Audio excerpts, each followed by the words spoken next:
Episode 1: Walking with Your Eyes Closed. Experience is like a comb. Life seems to give you this comb only after you've lost your hair. And so you find yourself owning a big comb, but no hair. But you don't want to waste the comb, so you have to find someone who still has hair. And then you have to say, hey, come here. Let me give you my comb. Now, some people are quick to speak. When they get this offer, they always say, oh no, thank you, I don't need a comb. But if you know what is good for you, you will understand that you cannot have anything unless you receive it. So, the story I'm going to tell you now is kind of like a comb, and I am inviting you to take it now that you still have hair. You don't have to wait until you lose your own hair in order to receive your own comb. Because believe me, it is harder and it is more painful when you have to learn from a huge mistake.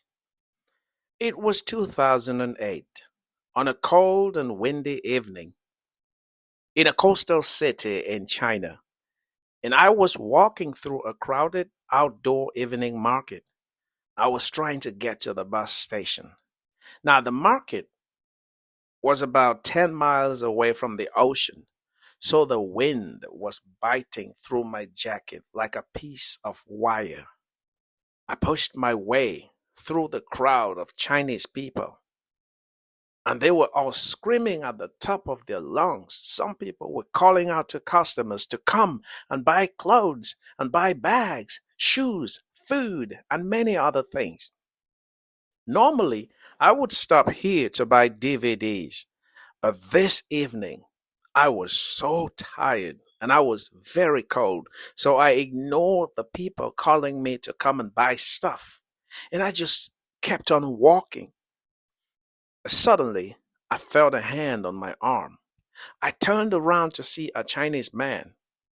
Well, I guess he thought the expression on his face was a smile, and it could have been a smile, but I was distracted by the wide gaps between his brown teeth. And next to him stood about half a dozen men, and one of these men was selling knockoff brand name sneakers spread out on a large table. I pulled my arm away from his grip and I told him that I did not want to buy shoes. But you know what he did? He just laughed and he grabbed me again. And then his friends started to laugh. And then this man suddenly poked my forehead with the index finger of his free hand, and then he slid it down to the tip of my nose, as if his finger was a piece of chalk and my face was a blackboard and he was drawing a line.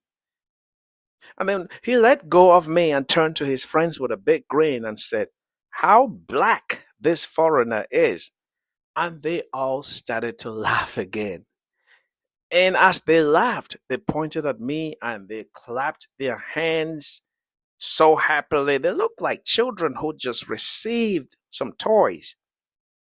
But I wasn't feeling good about this. Suddenly, I just found myself jumping towards this man. And before I could stop myself, I punched his face. As he staggers back, I see shock and complete surprise in his eyes. He looks now like a man whose dog has just bitten him for trying to play with it. But this annoys me. It's even annoying to me that he is shocked that I hit him. So I take a step towards him and he is still trying to stop himself from falling backwards. But I shove him so hard with both my hands that he falls flat on his back. And now his friends turn around and begin to laugh and point at him. Quickly, the man sprang to his feet. And I saw him. He was running towards the table where they had all those sneakers. And for a moment, I think with some satisfaction that he is running away, that I have won. But then I hear him screaming before I see him this time. And what I see causes me to freeze with fear. He is carrying a flashing sword, and the sword is as long as my arm, and he's pointing it at me. But not just pointing, he's running straight at me. The edge of the sword, the tip of the sword is pointing at me. And his friends, as soon as they see him, they quickly jump in and they grab him. And they're all screaming at him and saying, "Do you want to go to jail?" But this man screams at them and says, "Let me kill this stinky foreigner." But they wrestle the sword out of his hand and someone takes it away. But he's still struggling to get at me. And two people are restraining him. So he figures, well, maybe he will try something else. So he clears his throat and he tries to spit on me. But the slime falls on the neck of a woman who was just passing by. So this woman starts to shout insults at him. And as soon as she starts to shout at him, I quickly walk away. I'm walking away so quick, but I'm trying not to run. And I'm shaking like a leaf on the inside. Because in my mind, I'm thinking, what if the man had stabbed me? What if he had actually come and stabbed me? Because I had seen two stabbings that same year.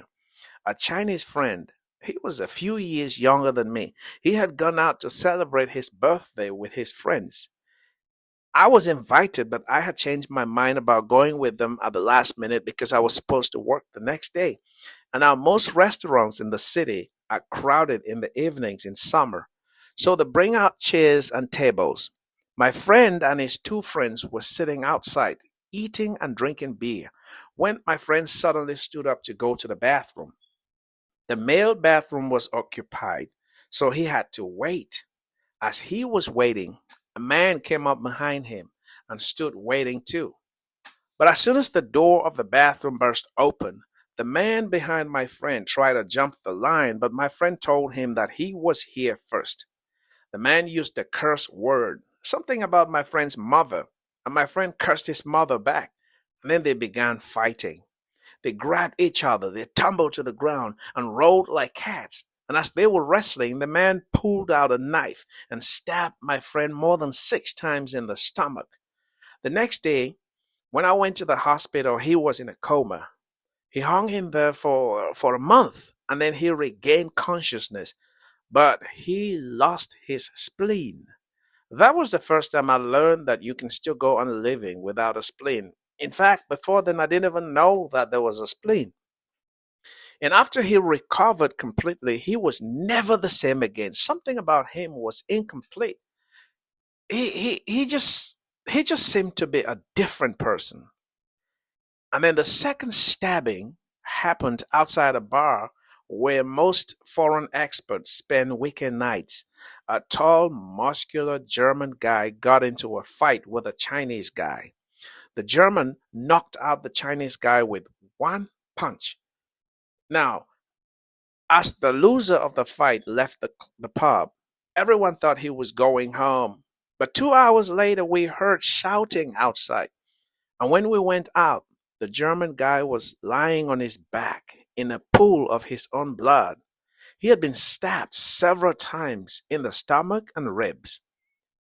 We looked around, but there was no ambulance. There was no police. Just a crowd of people staring at the dead man and talking about what happened. I heard someone saying that the Chinese girl with whom the German had come to the bar had disappeared. He should have left the pub after beating up the Chinese guy, but he didn't.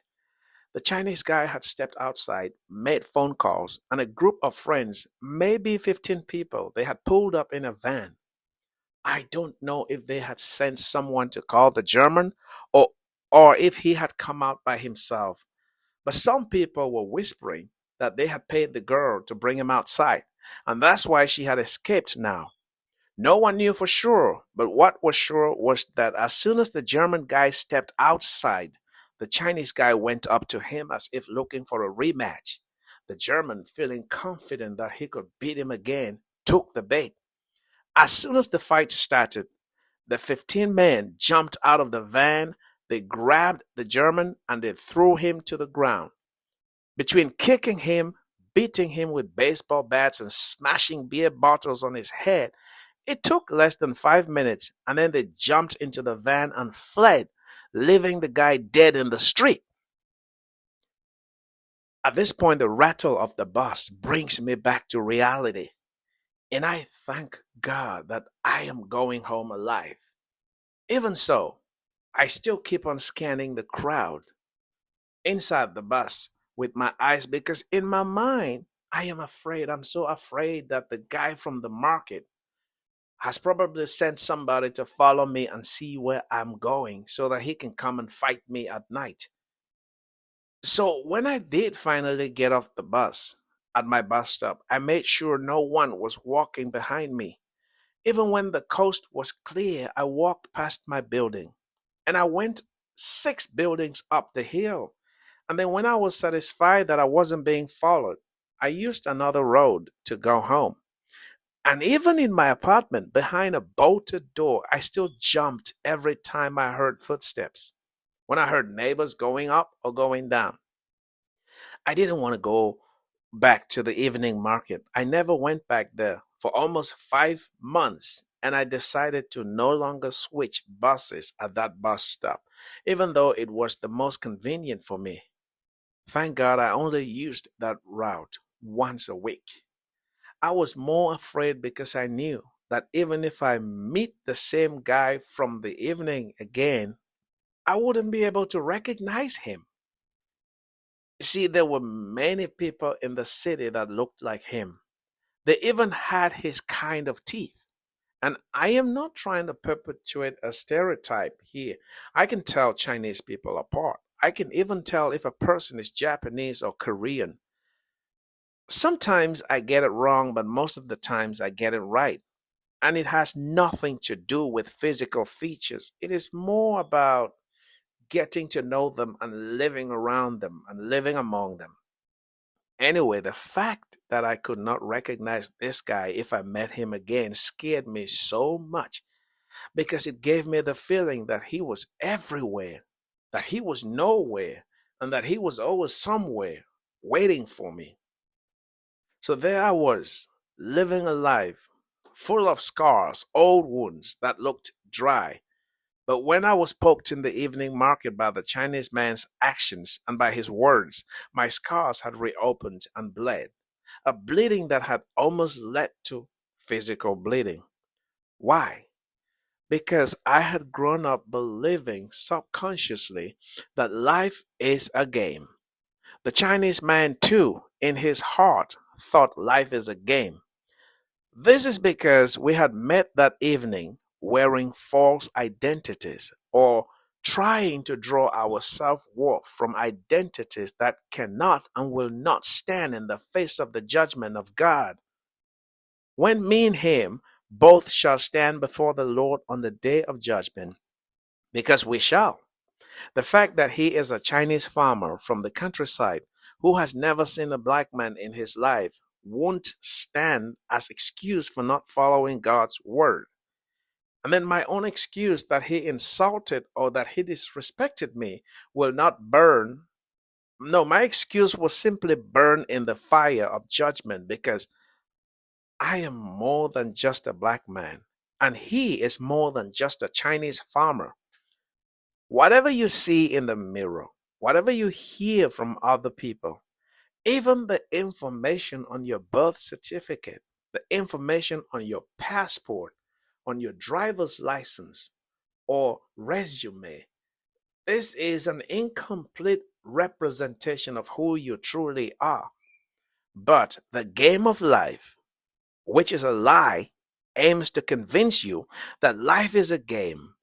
And if you want to learn to win, you must obtain your identity from institutions or teams of this world. Now, the word team is used here because in games, we have individual competitions and team competitions. Life in this world does not give us a choice, it throws us into teams at different stages of our growth. This constant categorization creates the impression that we are playing a game which must be won. Everybody wants to be a winner, But the truth is that this is all counterfeit, like fake money. It won't buy us salvation. These teams we keep joining, these games we keep playing, mistaking them for life, thinking we can win in this way. All of these things, they are not true. Look at the teams and see for yourself what a tangled web we have woven. We are trapped, and I will talk about this trap in the second episode. So until next time, goodbye for now.